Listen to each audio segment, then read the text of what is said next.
Great. I will start, and I just was hoping that we might uh, uh, uh, uh, take some time for introductions. Um, and really, it's just to know like who you are and how do you work with school gardens now. I do think that some people probably are working with community gardens or some type of community garden. And what's been your experience so far with the kind of getting some seasonal feedback, like what worked, what didn't work from the past year? Um, Amy, I really appreciate you having your screen on. But Danny, if you want to go now, you could do that as well. Definitely. Hi, everybody. My name's Danny Paratis, and I am located out of 8UA's Rutabaga Project, which is a local healthy food and farm initiative. I started working with the Minnesota Statewide Health Improvement Program, SHIP. So part of my SHIP work plan is working with 2 local school districts on their farm to school projects. One has one going on already, which is fabulous. And they just got $100,000 USDA grant for a coordinator. And the other district is actually 2 merging districts. And we've been in some talks over the past year and a half about getting a farm to school program going there. But with the merger and now the pandemic, they don't really have a lot of capacity, I think, to take it on. But hey, we're going to try to contact them again in November. So looking forward to, just learning and sharing with everybody today. Thank you. Thank you. Thank you. All right. I'm Amy Sapola. I'm home with my kids today who are making appearances. My son just likes to hit buttons on the computer, so it makes Zoom really fun. Oh, right. Oh, no. But I help actually in Pepin, Wisconsin with the school gardens here. I also... No, okay. I also am very involved with our hospital gardens at St. Elizabeth's in Wabasha, Minnesota.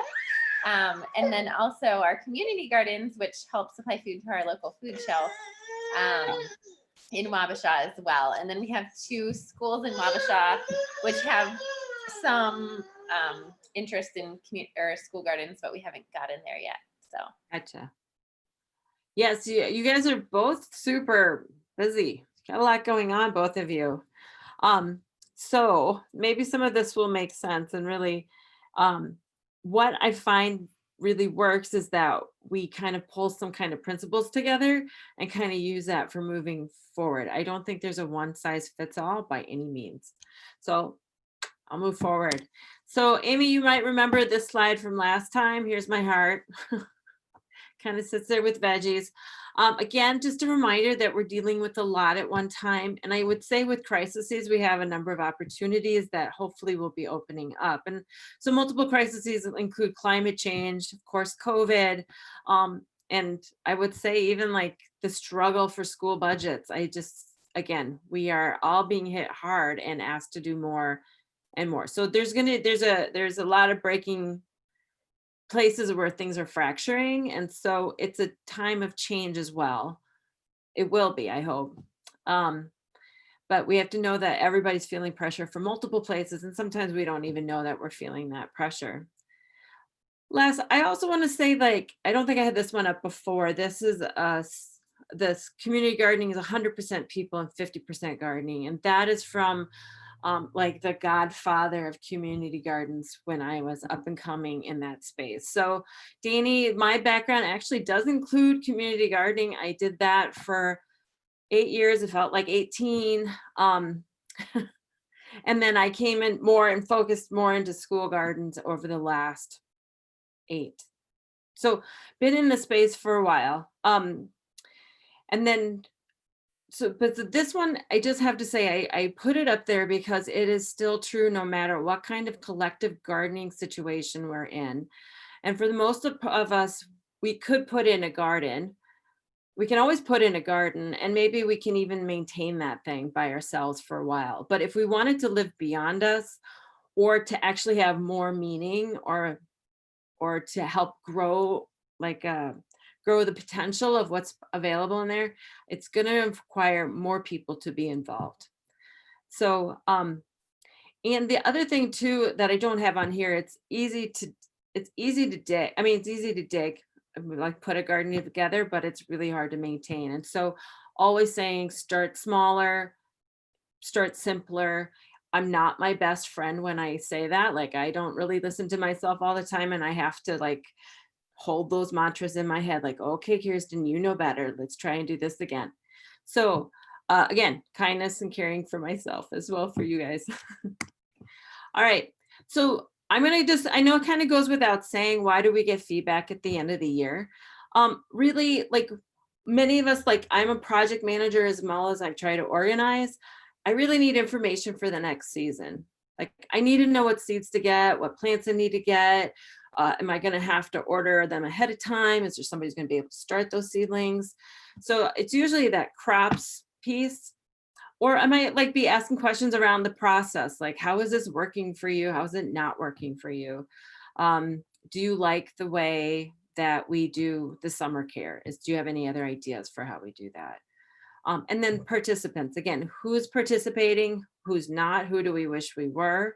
And has anybody expressed interest and not yet found a way to participate in that space?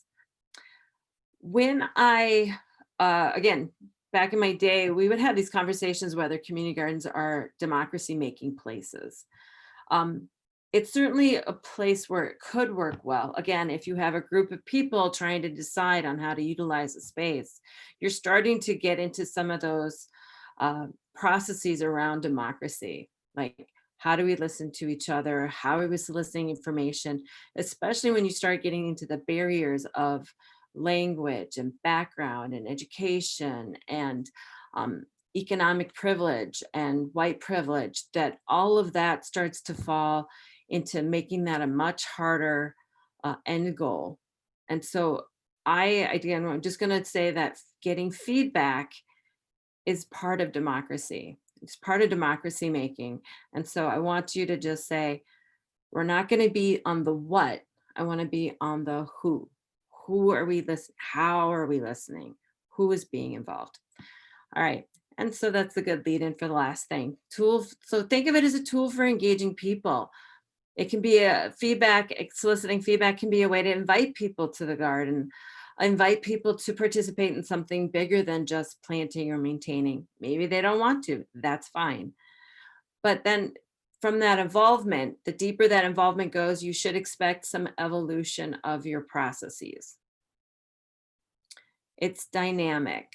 So running a school garden, running a community garden is a dynamic process. As more people become involved or they feel and they feel better at it, they feel like their voice can be heard or they know how to make their voice heard, that process is going to evolve over time. Any questions on this? I just got to say, I loved that overview. Thank you. Oh, thanks.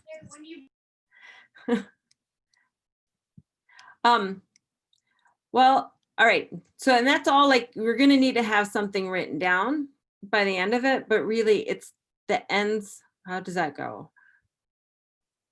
The way you get to the ends is what matters. How you get to that garden plan is what matters.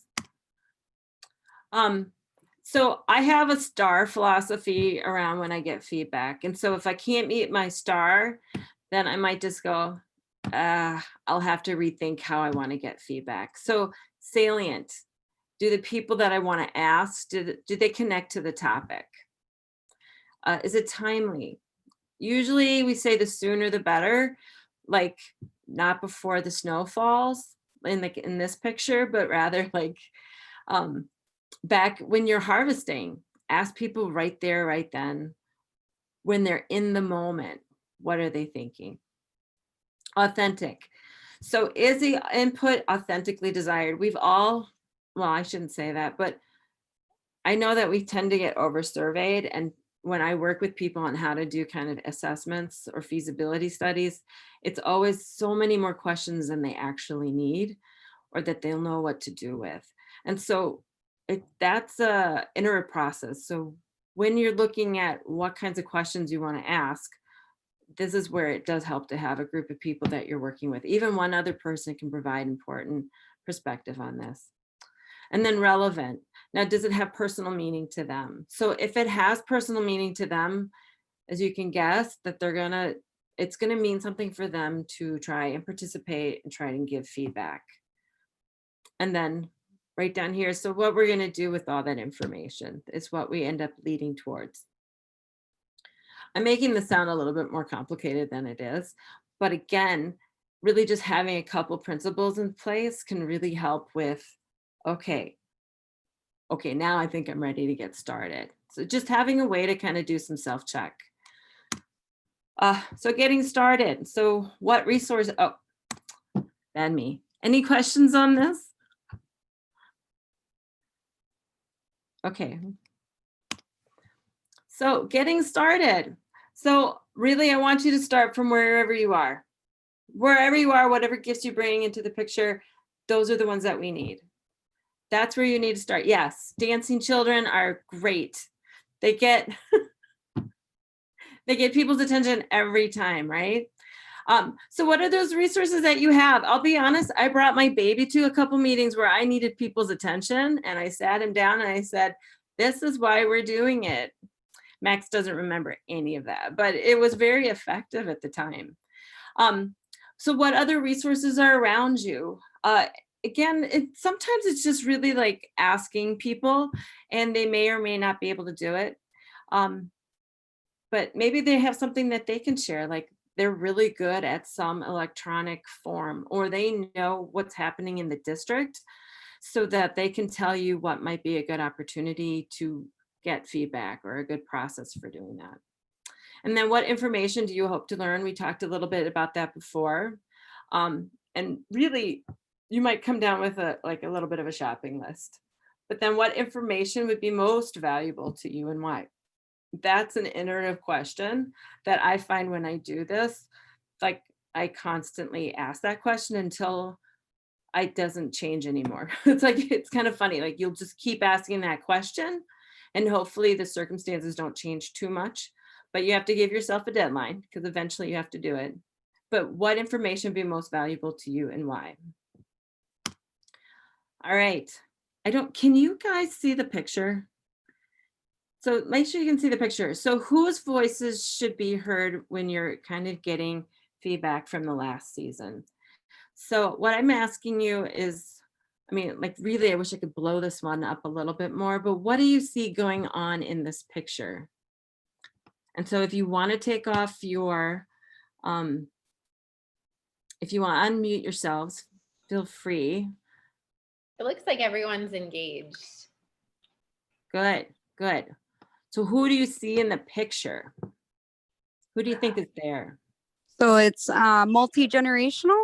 You have the elder and then the kids. Do you see anything else that might be happening in this picture or could happen in this picture? COVID. Ha, no, right, I know. So this is pre-COVID for sure. Do you guys notice the picnic table in the back? Here, do you see my pointer at all if I do this? Yes. Okay, so there's actually 2 picnic tables there. So we actually have quite a few people from the neighborhood come and utilize the space just to hang out. And in talking with people, I found out that they tended to be the middle schoolers, and they didn't always have graduated from this class, this school. So the middle schoolers, this was a safe space for them to hang out. Yeah. What do you think those guys are doing with that garden bed?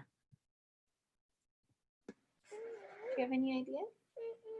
No? It looks like they might be planting. Good. Good. Seems that they're all looking together.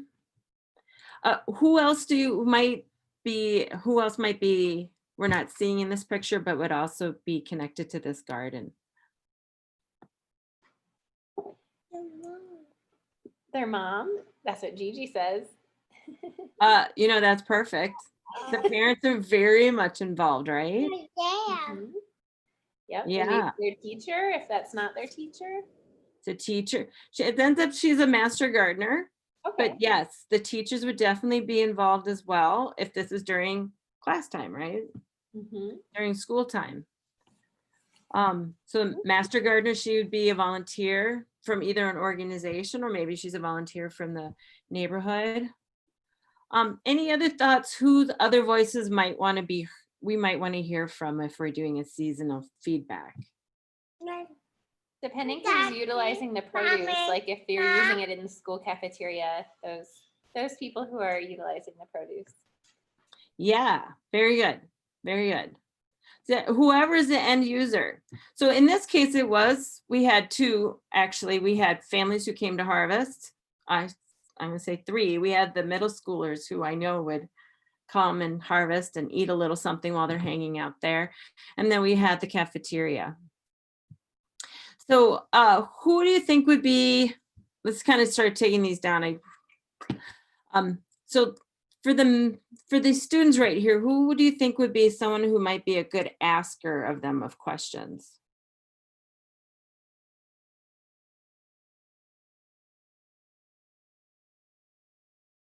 Okay, I'm going to shout out some ideas. So in this case, if they're going during class time, then I would say the teacher is a good person to start asking questions of them, if that's possible. So that might mean you guys are both coming from outside the district.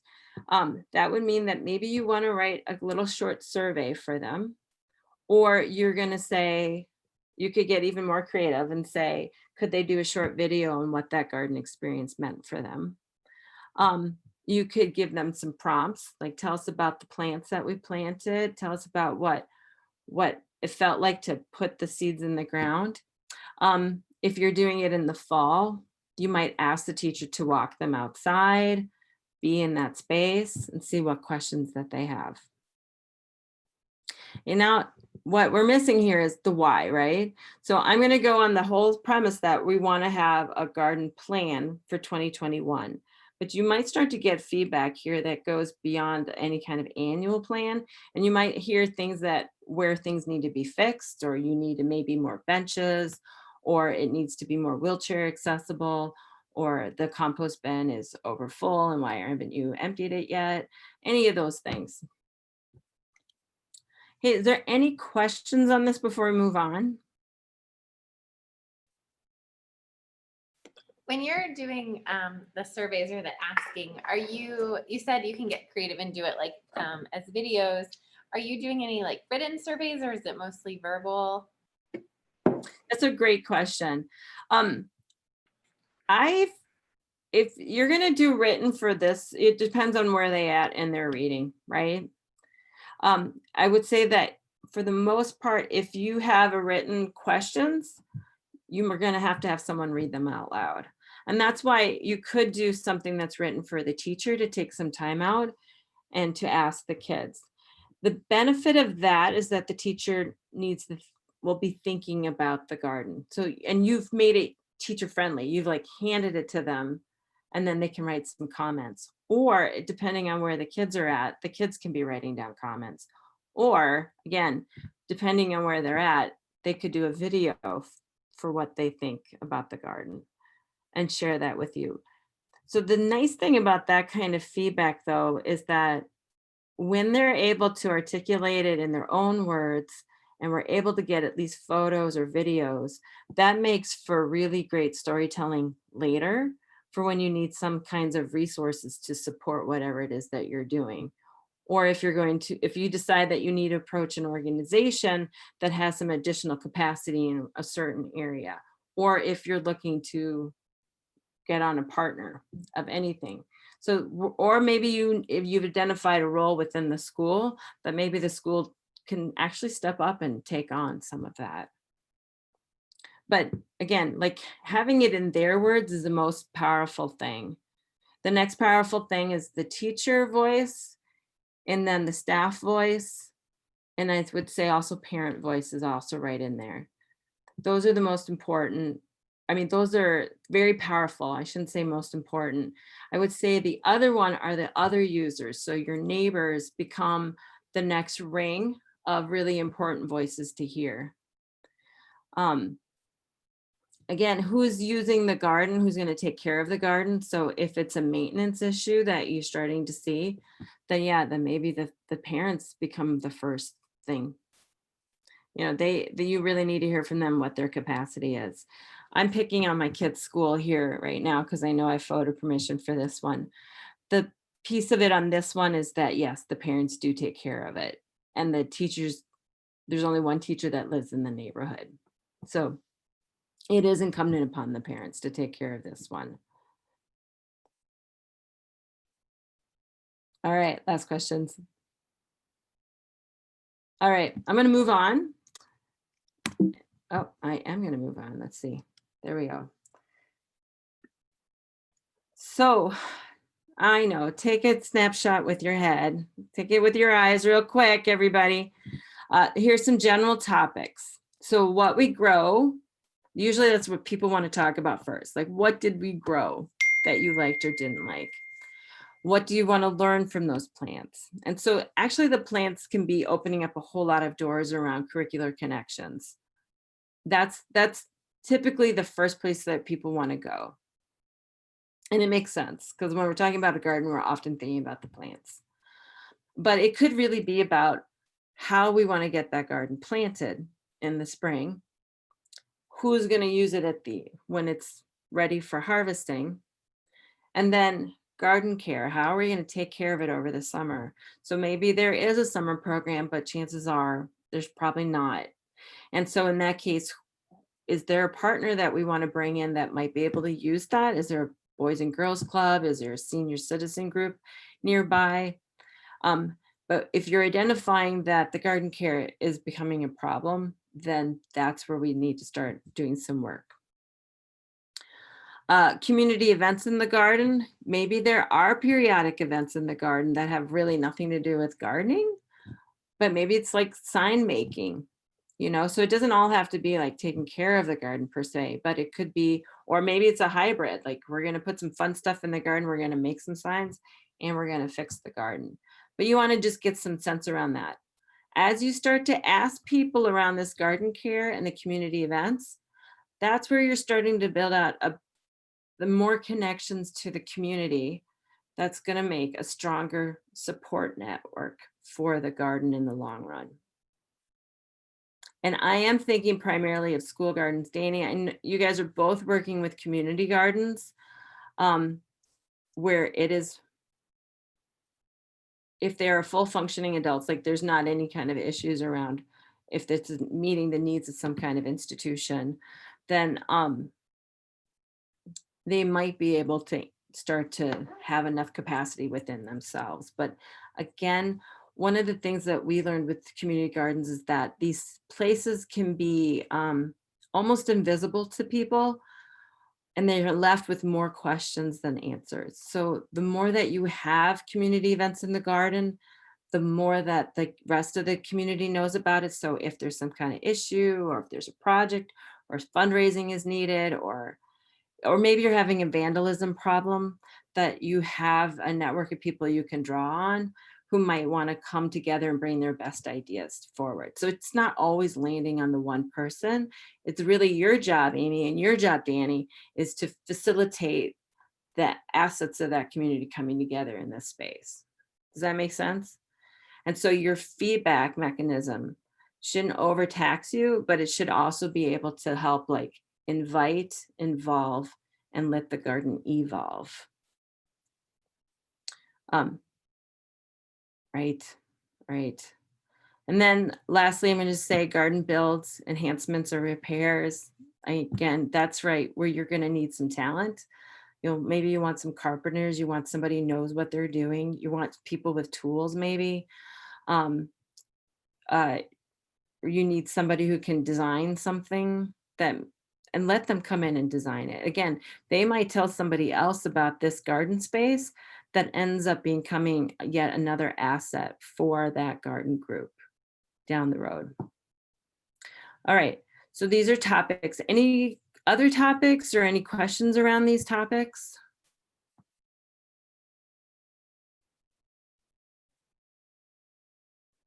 In the era of COVID, did you do any community or community events in the garden this year? Okay. No, no. In fact, with garden care though, I did do a reach out to a volunteer at our school that was super great. And I just said, I'm overwhelmed. I can't get out to the garden anytime soon and it's not raining enough. Do you know anybody who can? And she did. And so I did. And that was the benefit of COVID, is that I don't know if I would have had this volunteer if she was a masseuse, so she couldn't work that way. So she was on unemployment.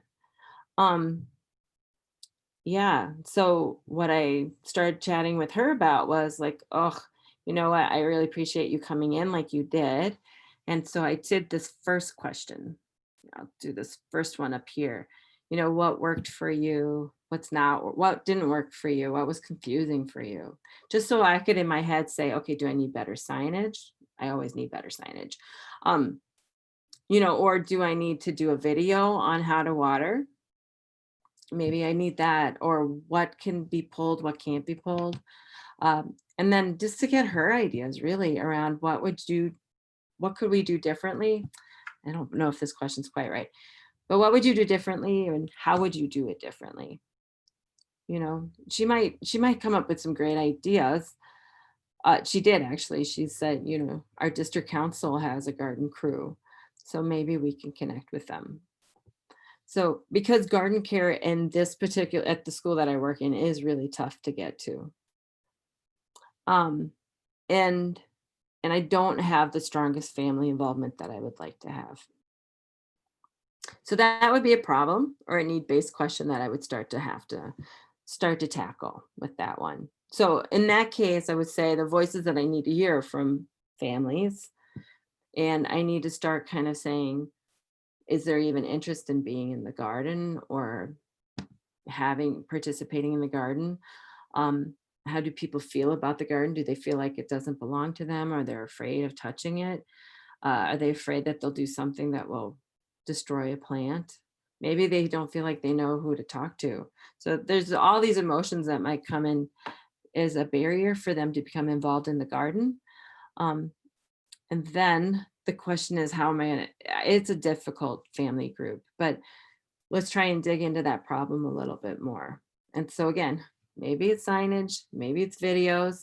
What we did this year is we started an Instagram page. And so we're going to be using that primarily as a way to connect families. I'm not going to say that everybody's going to be on Instagram, but I do know that social media is super important. And Facebook is just, because I'm already on Facebook, that was just not, there wasn't enough separation. So we didn't want to play with Facebook. Our district has told us not to do Facebook, even though there are a lot of Facebook pages, but Instagram seems to be the one that's acceptable. And of course, Twitter, but I don't know many non-wonks who are on Twitter. You know what I mean? Can I ask you a question real quick about social media, which is kind of an aside, but when you're posting pictures of the garden, if you have like kids in them or families in them, are you getting an okay to post their picture on Instagram? Or how do you, that's one thing I've just struggled with at the schools or in community garden, just like, is that okay, I guess? You have to get photo permission. I think you need it. I'm going to tell you guys, because you're both kind of external partners to the districts, right? And supporting their schools. You need to get those permissions for your own liability issues, as well as for the district. So the district also is going to be really important, really critical around that space.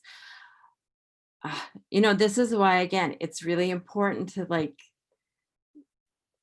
it's not necessarily the feedback and the plan that's as important. It's the relationships we build along the way of getting to that plan, so that when you have a picture, if you happen to know who it is, you can easily ask them. But you're right. So the picture that I showed you, it's all backs, right? You don't get to see any faces. I usually do like a dirty, like, show us your garden hands, and then they're full of soil. and I'll say, what kind of vegetable do you want to be? And so maybe they might hold a bunch of stuff over their face.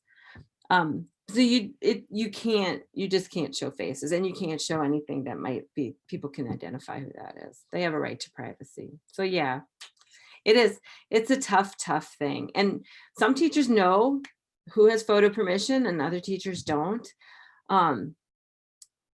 Yeah, I don't think that's always going to be a problem, just like garden care during the summer, right? Or in this case, this year, like just getting the garden to bed on time before the snow falls. All right. Danny, any questions? Actually, it was more like the thought questions that people ask themselves that might be barriers.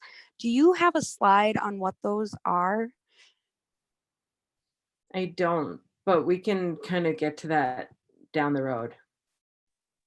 I don't have a specific one to those kinds of barriers. Yeah, I think they're But good I'll have, examples. I Yep. can try and talk about an approach to start to get to some of that information, so that like you're not making, that you're hearing from them what their issues are. I mean, like I try to like, I wish there was a one size fits all. Like these are the types of questions that you can ask, or these are typically barriers. The ones that I said are typically the barriers though. Like they don't feel like it's theirs, they're nervous about it. They might feel unsafe where they are for any number of reasons. Like, as a single woman, maybe you're afraid to go out to some place that you don't know if there's going to be somebody else there. Like it could be just those kinds of fears. Um, yeah. Yeah.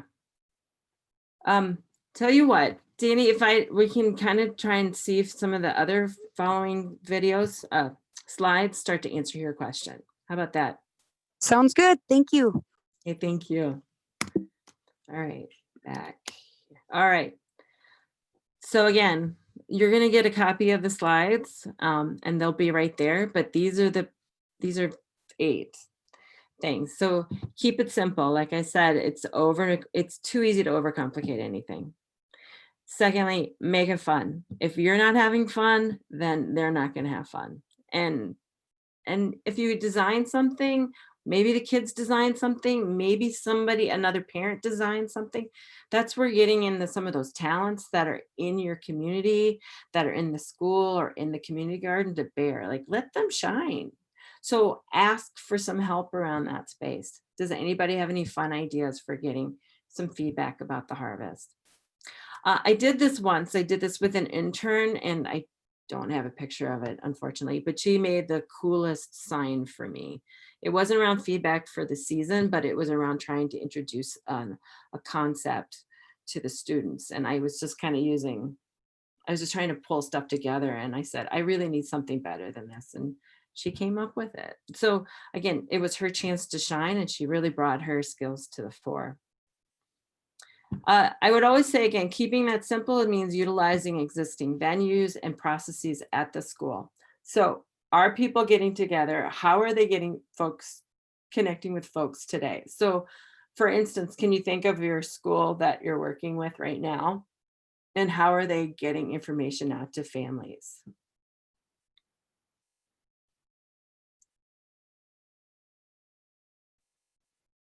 All right. So in my case, it's mostly email. And then also Nutrition Services is doing those weekly boxes. And so they're putting in a newsletter with each week with that box. So these are different ways in which I could connect with families. In that case, if it's going to be really generic, maybe I'm just asking if, it's a thumbs up on school gardening or thumbs down. Do they care? Do they want to volunteer at their school garden? And then enable them to be able to respond to that. That's not getting seasonal feedback in that case. But like if you're working with like the school and the newsletter is going out, then that might be the place where you can ask those questions. And then again, have a place where people can respond. You won't have a lot of questions in my experience, you don't get a lot of questions when you're going out on a newsletter with everybody else's stuff. And that's probably just as well. So hook them, bring them in, and then you can develop a little bit more of a relationship over time. Communicate. Just so like you're buying a house, location is everything. When you're building a garden, communication is everything. On a community garden, including a school garden, communication is just as important as the plants, and it's just as important as the people who are involved. There needs to be ways of connecting with each other, and it won't be smooth and it won't be easy, but it has to be something that becomes intentional over time. That the more that you work on it, the better it will get. And set timelines for when you're getting input, but again, be good to yourself and make them reasonable. Make them reasonable for the person that you want to ask it of, or the person that you're going to want to have talk to somebody else. So maybe in this case, like for the middle school students at the school that I was pointing out at, because they do use the garden during the summer, could they help with some of the issues that we have, or what would they like? Maybe it's reaching out to that middle school and seeing if there's somebody there that can, maybe it's a student group that would then be able to ask students. Or they'll have some ideas how to ask that I won't even know about. So that's the power of like asking people who represent them already to go and ask them. Divvy it up. Maybe for the seasonal feedback, you're just really going to work on one group that you really want to hear from today. But maybe you can ask somebody else to connect with a different group, a different stakeholder group. And so that you're not doing all of it. And you're also supporting someone to build up some skills around that. You guys might know this, but when you start collecting somebody else's words and testimonies and you're hearing back from other people, don't you feel like you're a little bit closer to that project? Like I do program evaluation, and the danger for me is I want to stay working with that organization. Like I've gotten so involved and I've gotten so connected to what's going on, and I've heard people, and I just want to make sure that we're staying on track, to make sure that we're being authentic and really utilizing what they said, that I'm going to become more invested, so that you're building empathy with the people that you're connecting with. And that goes back to the garden space to help maintain it or enhance it or grow it. So again, conversation is key. Like we can have forms, and if we only rely on forms, I would say forms are a tool for conversation. Forms are might get you some 50% of so-and-so believe this, or 75% of the people really want to have environmental education in the school garden. But the conversations are going to start to get you the stories that you need in order to be able to make the connect, or you're going to be able to empower someone to go talk to that principal. Does that make sense? Yeah, that's never going to come from a form. It comes from people to people work.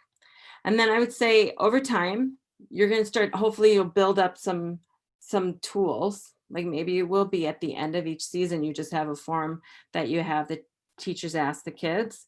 So it becomes replicable, but then make sure that you're building your garden team, it doesn't become rote. So that you're looking at it, you're just making sure that these questions make sense still, especially something like 2020 or even 2021. All right. Anything else? Any other tips that you might think of?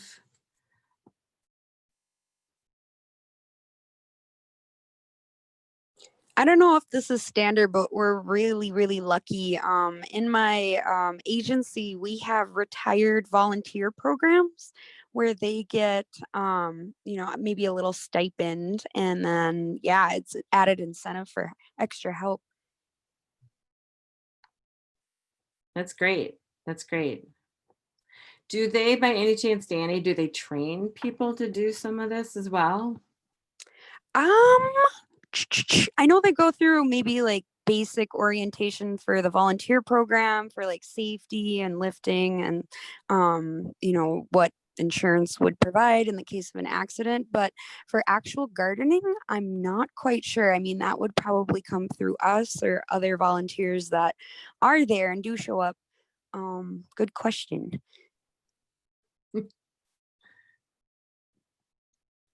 Any tips that jump out at you?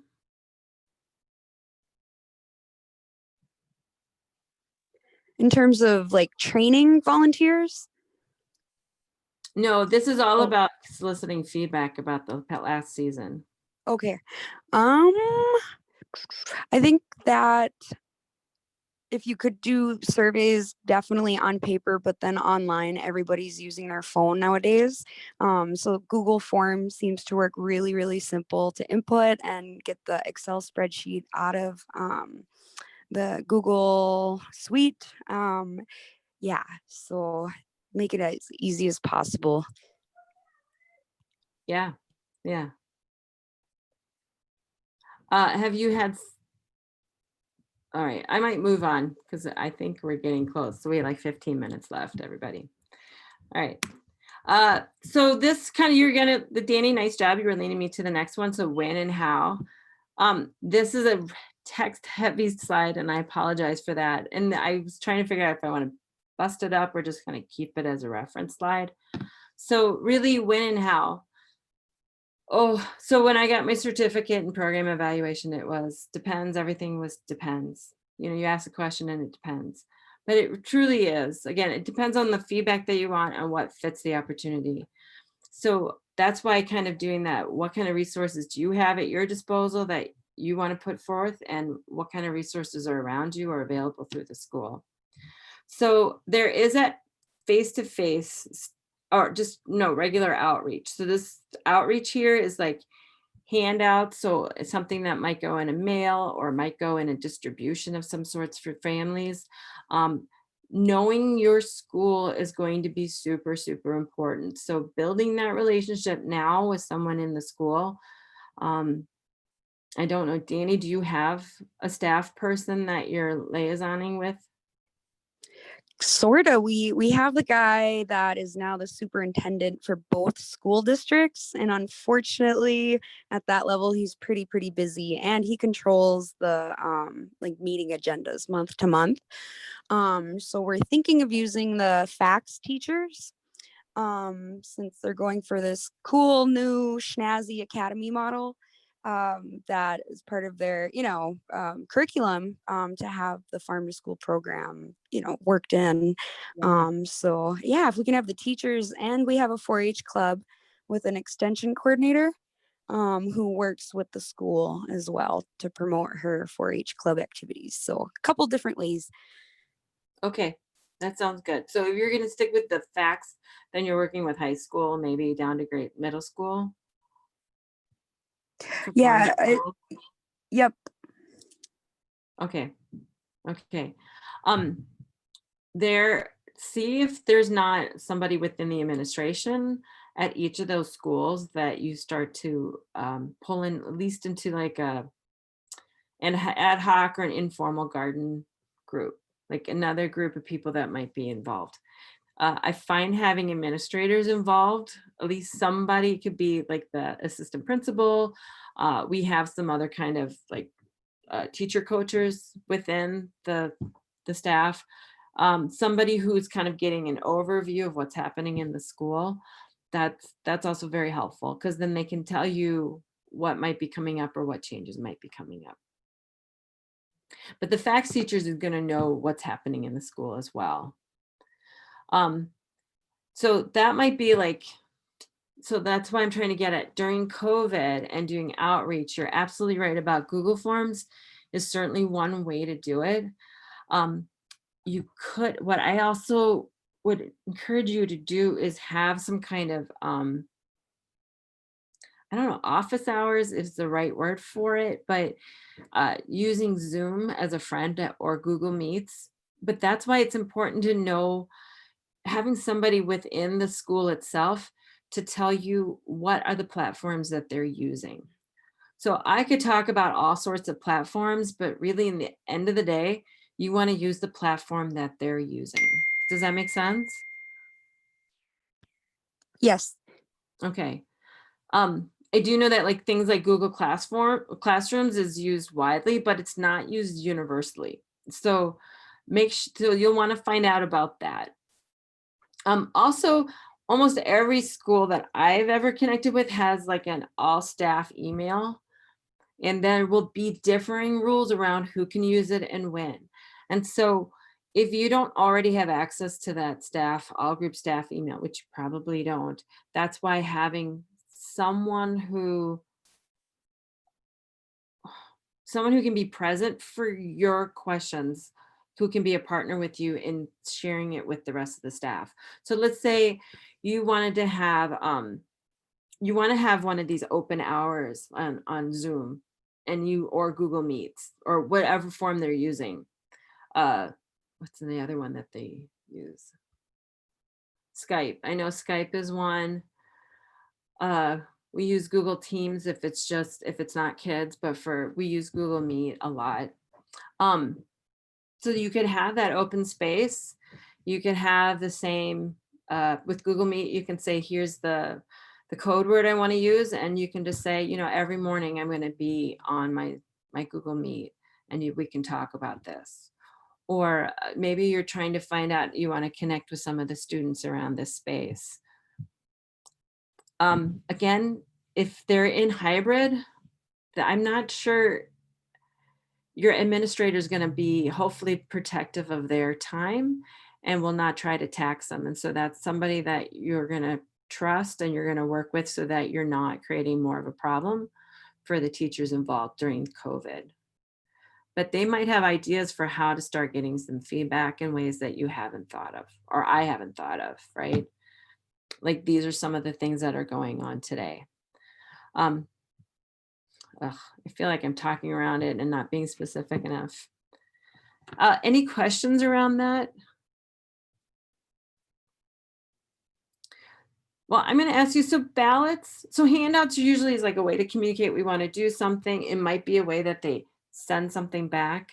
A ballot is a way for students or anybody to use. There's a number of different apps for that. So if it's, again, it could just be a Google form, but it might be more about how do you vote on this, this, and this. So keeping it simple when you're doing outreach, knowing that it's really just, you're not going to get any deep answers. And if you start asking any questions that are super deep, it probably won't give you the information you need to know about that topic. So for instance, let's pick on garden care and your question, Danny, about like what keeps you from coming to the garden or not. Now you can put out like a multiple choice, like I just said, and you can have a space for others so they can fill in theirs in. But at the same time, it is hard for people to just say, oh yeah, I'm scared about going to the garden. Like it's not something people are like wanting to admit. And so it might be what would help you go to the garden in this case. Or what kinds of activities, and then you're going to have to probably put down some ideas that you have the resources or people who have the resources to back. Does that make sense? Like, it's probably easier if you call me later, and if you want to do something like this, we can talk through doing a survey like that. These are good to have, but if you're asking questions that are really hard to answer, then you might be using up some of the social capital that you have in trying to get some input at the season's end. Do you have I go to the second one is planning. Do you have a group? Do you have a group of people that you're working with at the school already?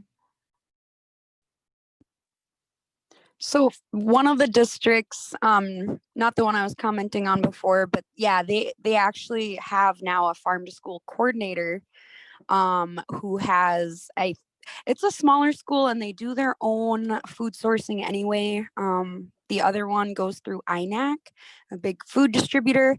So it was more easy for them to implement first. And they've raised tons of community around them. So they're doing pretty good despite COVID. Good. Amy, you're working with a number of gardens.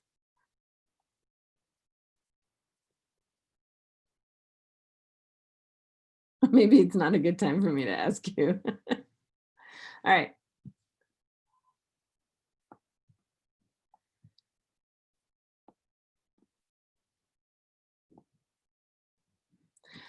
We're going to have You can have some smaller events at the gardens, again, if you're keeping it within the approved number of people that can come together. Small can be powerful. And so especially, especially if they're coming out under inclement weather, they must feel pretty passionate about the garden or about the garden space. So as long I'm in the space now that we have a garden and we're looking for who will be involved with the care and planning of it.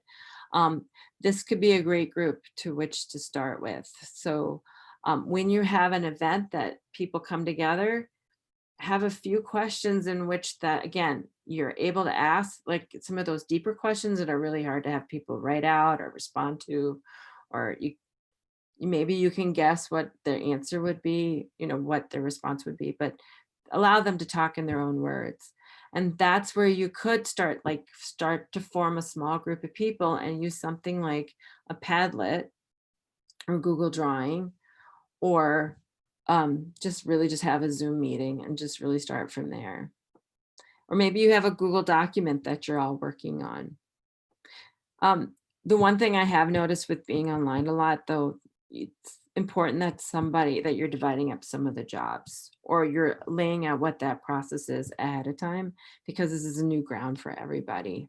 Like, we're not used to, well, some people are used to playing like this, but I'm not.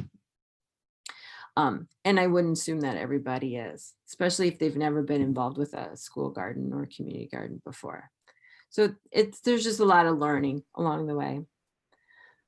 I'm sorry, earlier my computer was not working to unmute, but finally it's caught up and it will unmute. So what was the question?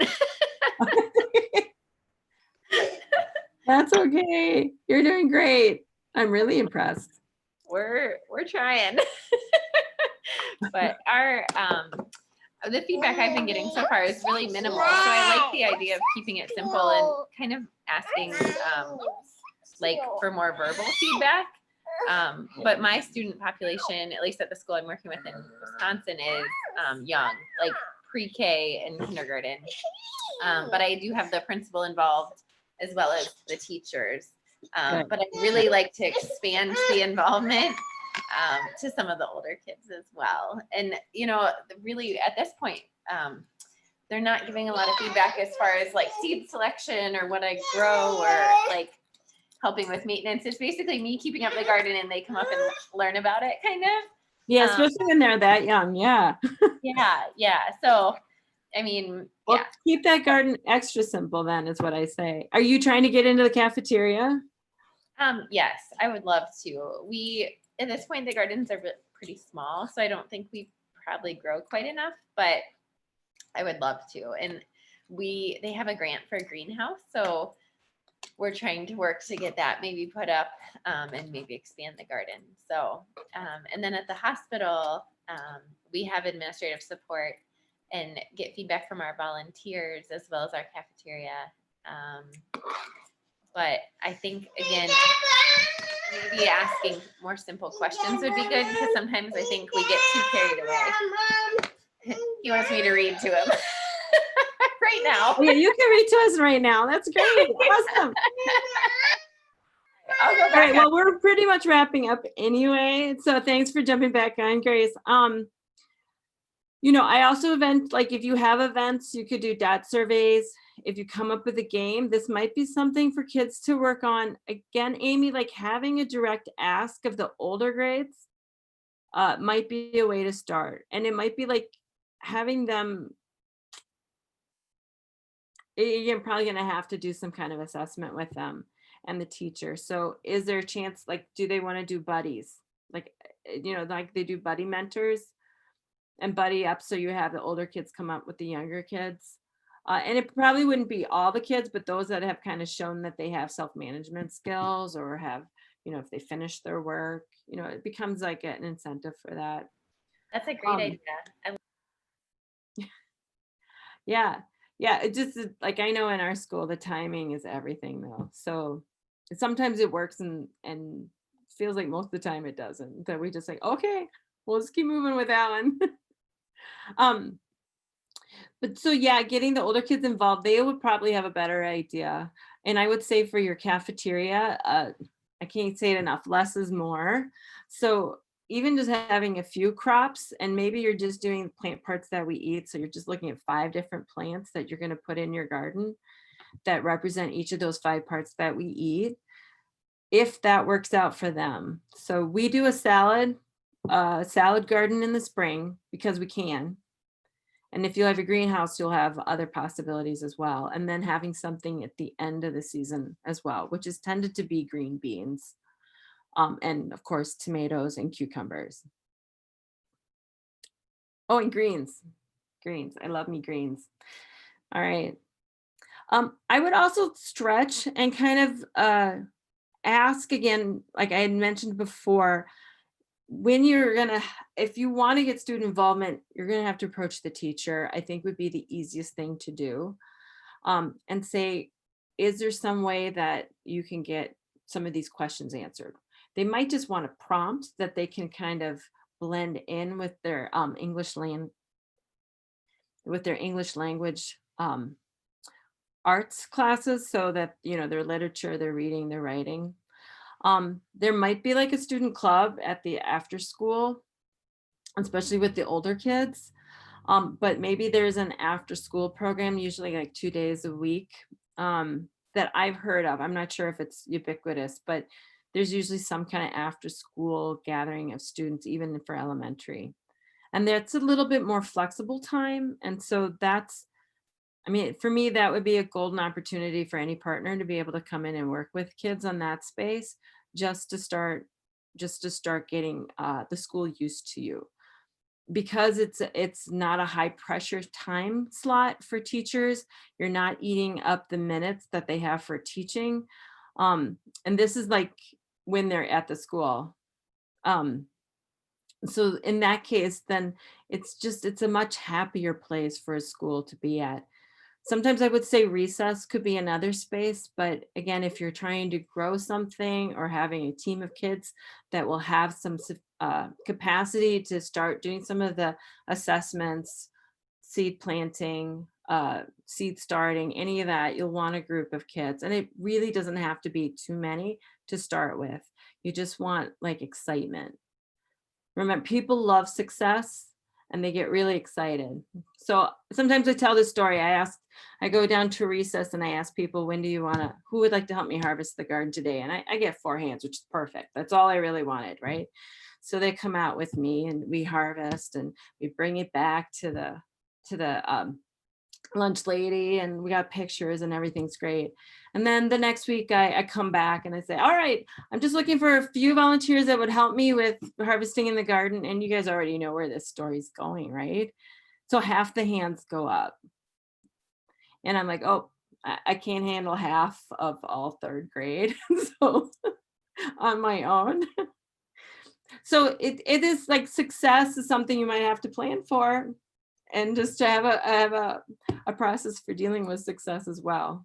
It doesn't feel like it when you're first starting it, but that's why when you build small and you're building in success, and then those students are going to become your best advocates for anything else that you need. People love it when kids are able to advocate for what they need. All right. Grace is going to remind me we are over time, I bet. I'm going to just go really quick. I can't quite remember what the next one. See, case study. We're just going to just scratch that one. And then I just wanted to share with you the resources. So like I had mentioned before, the Minnesota School Garden Coalition, I've been putting together this website for them, which is down below. It's really just to pull out anything that's Minnesota specific. And then the SGSO, is School Garden Support Organization Network. Amy and Danny, I think you guys would both find value in participating in what they do. So they have an online forum where you can post your questions. John Fisher basically kind of runs or manages that. He's from Life Lab in California. And they're just an awesome group of people, like so welcoming and wonderful.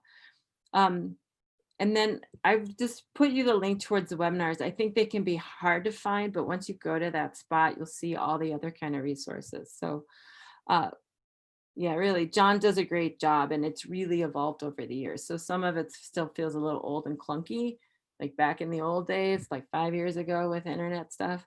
And then now it has a fresh new look for some of it. So really great. And I really encourage you to contact me at any time because this is what I love to do. I love to help people. And you guys are doing awesome work and it's important work. And for anybody else that's watching this webinar later, I just, again, can't say thank you enough because if you had the chance to bring kids out into a garden setting, you just know how everything changes. It's such a positive experience. And anyway, I'm just going to get more emotional. Grace, I leave it to you. I turn it over to you. Thank you. That was wonderful.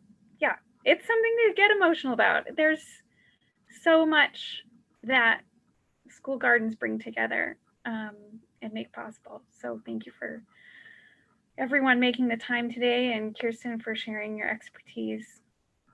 We can all have a good cry at the end. Yeah, there are a lot of great resources out there. And I would just continue to encourage you. We've got 2 more sessions lined up, one for November and one for December, but also to consider how this is one piece of the farm to school puzzle and how you can continue to find connections and champions and opportunities to raise up each other's work in like Kirsten was suggesting, like in the classroom, in after school activities, that education part of the puzzle, and in that procurement and getting it into the cafeteria, whether some is from gardens and some is from farmers or whatever that looks like. These puzzle pieces all fit together, and the more we can build those connections in our communities and in our schools, the stronger our farm to school work can be, because we're not doing it alone. So thank you. Yeah, any final questions? We all have each other's email address. So let's just be in touch if questions do come up. Otherwise, thank you for taking the time today. Kirsten, thank you. That was awesome. I love these webinars, so I really find so much value. Thank you. I really appreciate that, Amy. Thank you so much. And I'd love to talk to you offline too once we're done recording and just ask some more questions, but I'm sure everybody doesn't need to hear all my questions. You get my phone number still, right? I think so. Yeah. All right. Well, I'll give it to you. No problem. Okay. Thank you. Thank you. Okay. Thank you. Thank you. all. Bye. Bye, guys. Bye.